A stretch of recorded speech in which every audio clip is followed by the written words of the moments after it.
Bismillahirrahmanirrahim. Assalamualaikum warahmatullahi wabarakatuh. Alhamdulillah kita sudah sampai kepada pembahasan tentang jenis kalimah nomor 3. Setelah sebelumnya kita sudah bahas tentang dua jenis kalimah. Yang pertama isim, yang kedua fi'il. Nah, yang ketiga adalah al-harfu. Apa itu al-harfu? Mu'alif memberikan penjelasan. Al-harfu huwa adalah kalimatun. Nah, ini yang dimaksud dengan huruf pun termasuk kepada kalimah ya. Jadi al-harfu huwa kalimatun. Huruf adalah suatu kalimah. La yubhamu, yang dia tidak dipahami maknanya.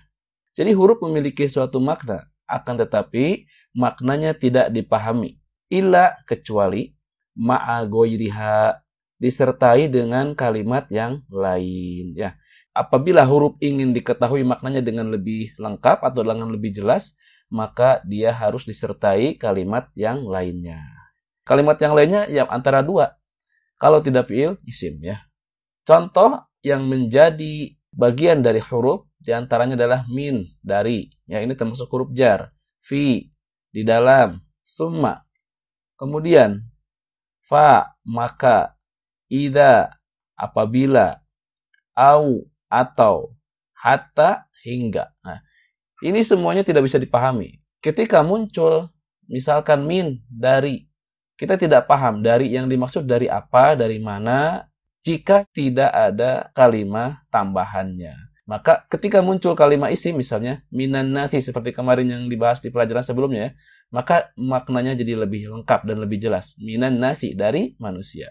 Fi di dalam. Di dalam apa? Kan kita tidak tahu ya, di dalam itu di dalam apa. Maka ketika muncul kalimat yang lainnya, yaitu isim, fil baiti, di dalam rumah, maka maknanya menjadi jelas. Summa, kemudiannya kemudian apa? Misalkan dhahaba Aliyun summa Muhammadun. Nah, Ali pergi kemudian Muhammad pun pergi. Seperti itu. Ya, jadi summa itu tidak lengkap maknanya jika tidak ada tambahan kalimat yang lainnya. Fa, maka, ini maka pun sama, tidak bisa dipahami maknanya. Fa apa? Seperti itu. Biasanya fa ini menyambung dengan syarat ya. Jika kamu berbuat demikian, maka akan demikian. Seperti itu. Idza, apabila ini. Apabila apa kan kita tidak paham. Ketika bersambung dengan kalimat yang lainnya, misalkan idza jaa, apabila telah datang. Nah, itu jelas. Ya, seperti di surat An-Nasr ya. Idza jaa nasrullah, apabila telah datang pertolongan Allah. Nah, ini idza itu huruf ya. Dan dia tidak bisa dipahami maknanya tanpa adanya kalimat yang lain. Dan ketika datang kalimat yang lain, maka maknanya akan dipahami dengan jelas. Au, atau. Ini pun sama ya.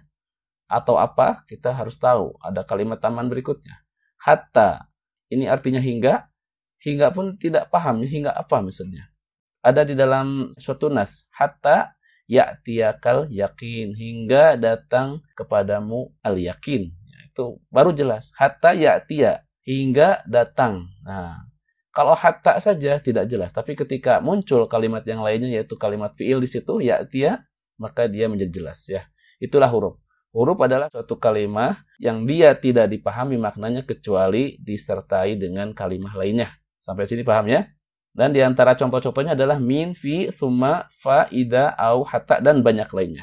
Nah, insyaallah nanti kita akan tunjukkan beberapa jenis huruf ya. Huruf itu ada banyak ya. Ada daftarnya yang Anda bisa share, nanti bisa lihat di captionnya, ada linknya. Nah, di situ silakan download filenya, di situ ada penjelasan tentang jenis-jenis huruf dan macam-macam huruf ya. Mulai dari huruf yang terdiri dari satu huruf hijaiyah, yang terdiri dari 2 huruf, 3 huruf, 4 huruf, sampai 5 huruf. Insya Allah semuanya lengkap, disertai dengan arti-artinya ya. Berikutnya, mu'alif menjelaskan lebih lanjut, walaisa, dan tidaklah lil harfi, bagi huruf ya, alamatun, alamat-alamat, tanda-tanda, khossotun, yang khusus ya. Jadi bagi huruf ini dia tidak ada tanda-tanda yang khusus sebagaimana pada penjelasan tentang isim dan fi'il ya. Jadi kita bisa tahu ini huruf ya dengan mengetahui dan menghafalkannya dan sering berinteraksi dengannya. Kalau kita sering melihat suatu literatur ya, redaksi-redaksi dalam bahasa Arab, insya Allah kita akan paham ini huruf ini bukan ya. Dan kita pun bisa maknai secara tersendiri. Jika maknanya tidak bisa dipahami secara sendiri, maka itulah huruf. Kita lanjut kepada pembahasan berikutnya, yaitu anwa'ul jumlati. Macam-macam jumlah. Jumlah yang dimaksud di sini adalah jumlah mufidah ya. Jumlah itu terbagi menjadi dua. Yang pertama jumlatun ismiyatun, jumlah ismiyah. Yang kedua jumlatun fi'liyatun, jumlah fi'liyah. Apa yang dimaksud dengan jumlah ismiyah dan jumlah fi'liyah?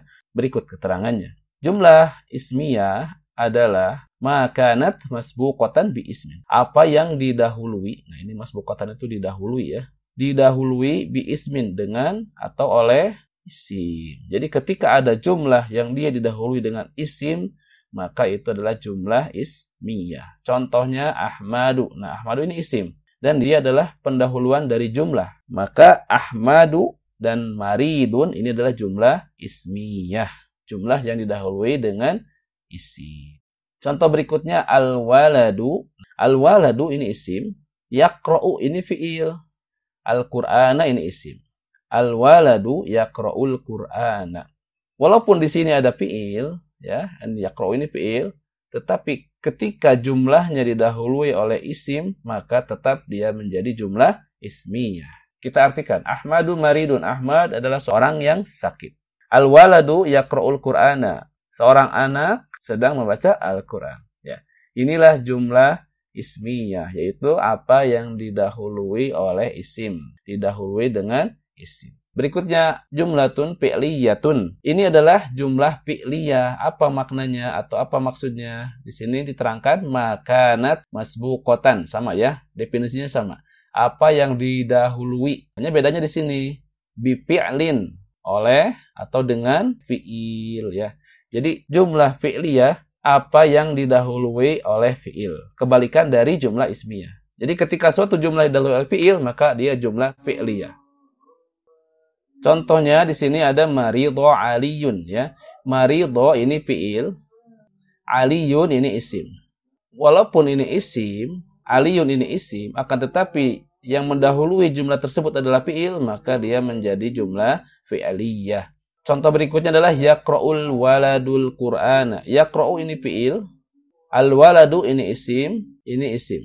Jadi walaupun di sini ada isim, al-waladu, Al-Qur'anu ini keduanya isim tetapi didahului oleh fi'il yaqra'u, maka jumlah ini disebut dengan jumlah fi'liyah. Baik, demikianlah ya penjelasan tentang huruf dan juga pembagian atau macam-macam dari jumlah mufidah.